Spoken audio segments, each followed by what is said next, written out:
heard them saying, we did it, we did it, we did it. And over here it was like, poor thing, she died believing all that. Uh-huh. So the one will not be aware of the other ones. It's like in the Bible, in the book of Revelations, when they talk about the new heaven and the new earth, one is left and one is taken. It's that like a concept. I understand. Okay. So the old earth are the negativity, the ones who are steeped in negativity and karma. Their vibrations cannot change fast enough for them to go. But they said it's okay. They're where they're supposed to be. But as our vibrations move with the earth, when it separates is when it comes apart.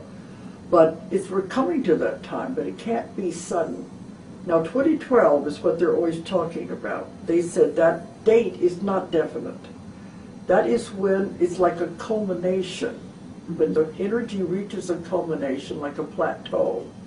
And at that time, if the energy increases, it will force the earth to move into the other one. But it doesn't mean that is the end of it.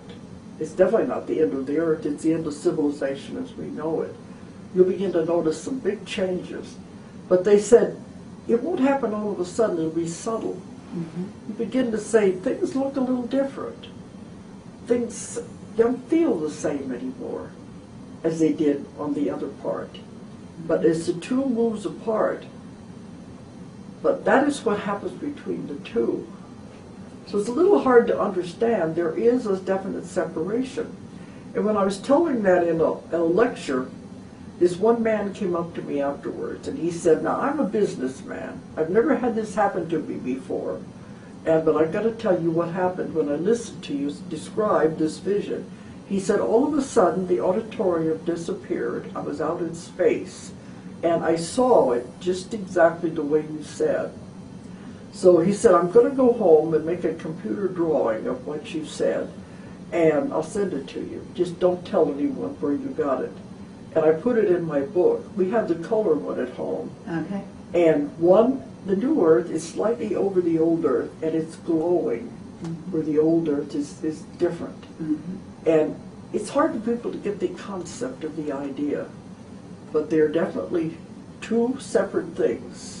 So this information comes to you from a variety of the clients that you deal with, isn't that right? With thousands and thousands of people.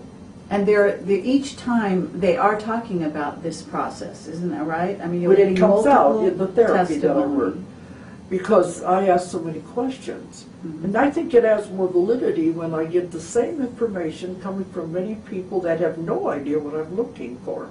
Okay. So I ask a little more questions each time to try to fill in the blanks. Yes. But it comes through many, many people. A piece here and a piece there, and then I have to put it all together like a puzzle. But, so I keep wanting to clarify it. I want more information to find out. But they said it's never happened before. We don't know what's going to happen. But you may tell some of the symptoms of the body that the Sure. people are experiencing. Okay. Because even the client I just had, they were saying, don't worry about these symptoms. They're normal. But people go running to the doctors.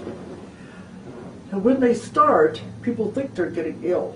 But it only lasts for a few days or so, and then it'll even off.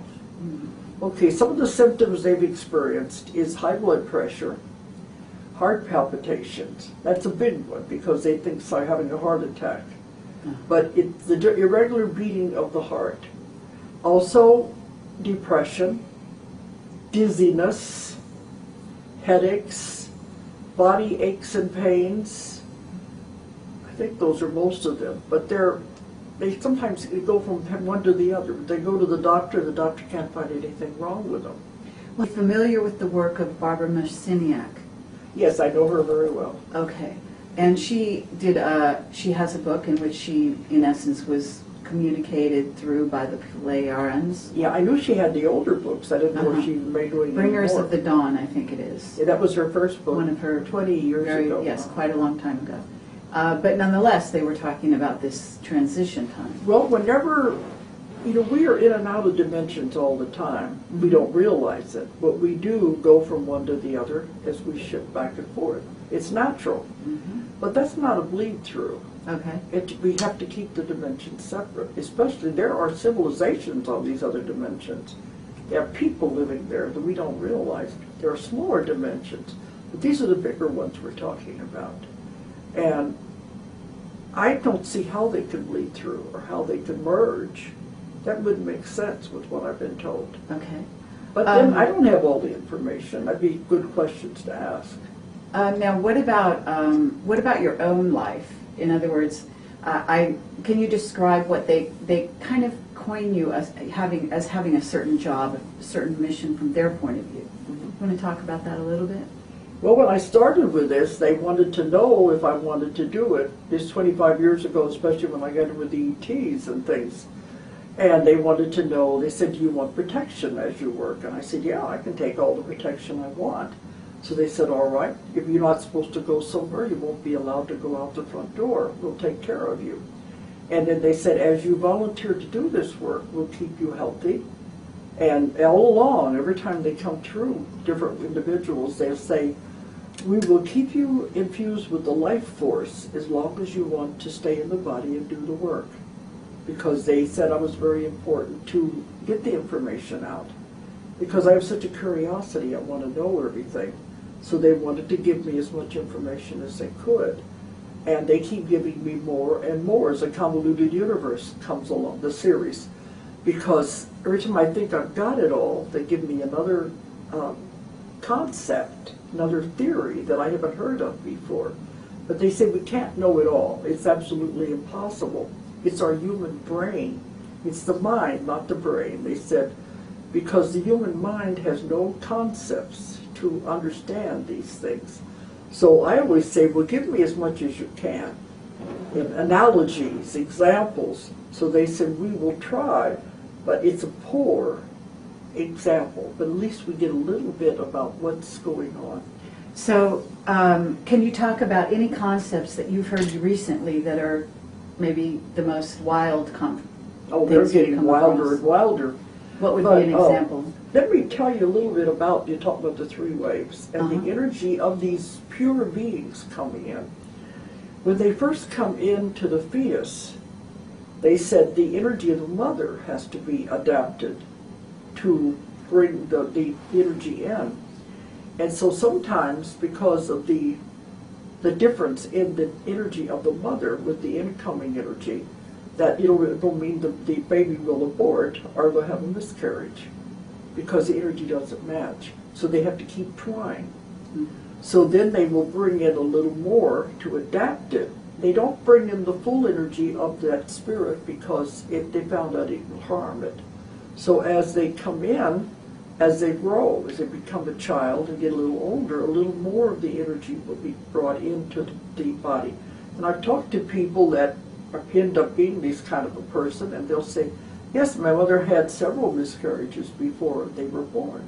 They had to adapt the body. So some of the, what we call abductions, are when they take the person on board the craft to put a little more of the energy into the body. It's time to receive more. It's working on the body to adapt it to handle this soul, this energy that's in there. I think that's important for people to know. It does not a negative thing. Yes. Okay. I understand. So, is there anything else that you would like to talk about in terms of the future? So, you must have a pretty positive view of the future. That's what I mean. Don't forget, you create your reality. Mm-hmm. You create everything in your life. Mm-hmm. You can't blame anybody else. If you don't like what you have in your life, you can uncreate it. Yes. That's the important thing. And I think that's a very important So if you want to live in a positive, beautiful world, that is your reality. If you want to live in the world where everything negative is happening, that's your reality. You have a choice. Okay. But they did say in order to go, if you're going to go with the new earth, there's two things you have to do that are very important to help change your vibration. The first thing you're going to have to do is get rid of karma. Karma is what holds you to the old earth. You've got to get rid of the karma out of your life. Well, that means you're going to have to forgive and release it and let it go. It doesn't matter if you came from a bad home where your parents treated you horribly. Let it go. It doesn't matter if you've had a bad husband. Let it go and release it. Okay, we're off. This project was very important. They didn't know if it was going to work or not. But now they said with the critical mass, that was the idea, get enough new souls in here to create a critical mass to swing the odds. They think now we've done it. We've got enough people here, the new souls coming in, the new children, that we can do it. We can pull it off and we can save the earth. Okay. And that's why we're going to move on. But now these ones are definitely going to go because this is what they came in to do. The rest of us, if we want to go with them, we have to get rid of the karma, because the karma is what holds you to the old earth. And we want to get away from the old earth. You don't want to stay with all the negativity and the catastrophes. So you want to move away from that. You have to get rid of the karma. It just holds you. Karma is a law. You have to do it. It have to goes around, comes around. You have to come back again and complete it again if you don't do it now. Mm-hmm. So in order to get rid of the karma, you've got to forgive. It doesn't matter if you had a bad life. It doesn't matter if you had parents that treated you badly. You learned the lesson. It doesn't matter if you have a horrible husband. You've got to let it go. You've got to release it. The way to do it is release it and forgive them and let it go. And they say, how can I forgive them? You don't know what they did to me. But you have to do it if you want to move into the new earth. So you have to do this even if they have died. You do it on a mental level. I forgive you, I release you, I let you go. Then you have to forgive yourself, which is also not easy. Those two very important things. You have to get rid of the karma if you're going to go. Then you have to get rid of fear. Fear will hold you back. It will hold you